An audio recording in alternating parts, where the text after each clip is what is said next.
Foreign funding case हो या फिर तोशाखाना केस, मेरे कप्तान मुसलसल तारीख पर तारीख लेकर इन केसेस को लटका रहे हैं। बहस से गुरेज और वकला की तब्दीली से लेकर हाजिरी से इस्तिस्ना तक की दरख्वास्तों तक कोई ऐसा ताखीरी हरबा नहीं जो मेरे कप्तान ने इस्तेमाल ना किया हो। हम तो सिर्फ यही पूछ सकते हैं कि ऐ मेरे कप्तान, ये कैसा इंसाफ है। नाज़रीन, ऐसा नहीं है कि मेरे कप्तान अदालतों में ताखीरी हरबे पहली बार इस्तेमाल कर रहे हों। इससे पहले मेरे कप्तान के खिलाफ फॉरेन फंडिंग केस नवंबर 2014 में दायर हुआ।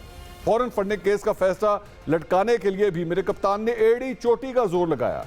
इसी वजह से उस केस का फैसला होने में 8 साल लग गए और इसका फैसला अगस्त 2022 में हुआ। हम तो उस वक्त भी यही पूछते रहे कि ऐ मेरे कप्तान, ये कैसा इंसाफ है। अब तोशाखाना केस की 27 समातें हो चुकी हैं, जबकि मेरे कप्तान ने सिर्फ एक मर्तबा अदालत में पेश होना मुनासिब समझा। हम अब भी यही पूछते हैं कि ऐ मेरे कप्तान, ये कैसा इंसाफ है। तोशाखाना का केस 21 अक्टूबर 2022 को इलेक्शन कमीशन के फैसले के बाद ट्रायल कोर्ट में शुरू हुआ। आज तकरीबन 7.5 माह गुजरने के बावजूद मेरे कप्तान हुसूल इंसाफ के लिए अदालत में पेश नहीं हो रहे। मेरे कप्तान, क्या आपने तहरीक इंसाफ की बुनियाद इसलिए रखी थी कि सियासी प्रेशर बढ़ाकर कानूनी कार्रवाइयों में रखना डाला जा सके? सवाल तो यही है कि मेरे कप्तान, ये कैसा इंसाफ है। मेरे कप्तान, आपने तोशाखाना केस के नाकाबिले समात होने के खिलाफ इस्लामाबाद हाई कोर्ट में अपील भी दायर कर रखी है। 4 जुलाई को हाई कोर्ट ने अपना फैसला सुनाते हुए यह केस वापस ट्रायल कोर्ट में रिमांड कर दिया और हुक्म दिया कि अदालत फरीकैन को सुनकर 7 रोज में फैसला दे। इस फैसले के बाद 6 जुलाई को जज हुमायूं दिलावर ने इस केस की रोजाना की बुनियाद पर कार्रवाई का आगाज किया, लेकिन आप और आपके वकील ख्वाजा हारिस मुसलसल 3 दिन अदालत के सामने पेश नहीं हुए।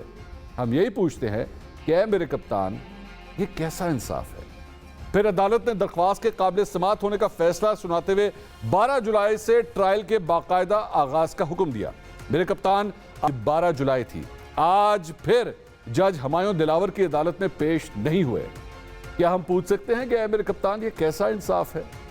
नाज़रीन, आज मेरे कप्तान के खिलाफ ट्रायल अदालत में तोशाखाना केस की 27वीं समात हुई, जिसमें district and session court Islamabad ने तोशाखाना केस में मेरे कप्तान की हाजिरी से इस्तिस्ना की दरख्वास्त आखिरी बार मंजूर कर ली।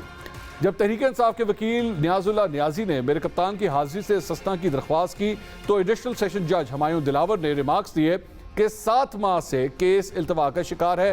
कभी ऐसा देखा है कि 7 माह से केस चल रहा हो और मुल्जिम सिर्फ एक बार अदालत में पेश हुआ हो?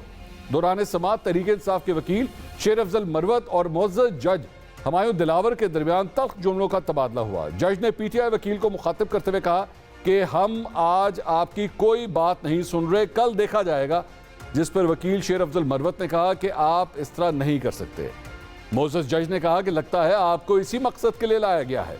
जिस पर पीटीआई के वकील ने कहा कि अगर मैं ये कहूं कि आपको इस केस के लिए लाया गया है तो? अदालत ने कहा कि आपके इस रवैये की वजह से मुल्ज़िम के नाकाबिले जमानत वारंट जारी करता हूं। अदालत ने चेयरमैन पीटीआई को कल जाती हैसियत में तलब कर लिया, जबकि गवाहान को भी पेश होने की हिदायत कर दी। मेरे कप्तान के वकील के रवैये पर यह पूछना तो बनता ही है कि ऐ मेरे कप्तान, ये कैसा इंसाफ है। नाज़रीन, एक तरफ इस केस की समाअत ट्रायल कोर्ट में कल दिन 11 बजे होगी, दूसरी तरफ यही केस इस्लामाबाद हाई कोर्ट में भी ज़ेरे समाअत है, लेकिन इसकी समाअत चीफ जस्टिस की अदालत की वजह से नहीं हो सकेगी।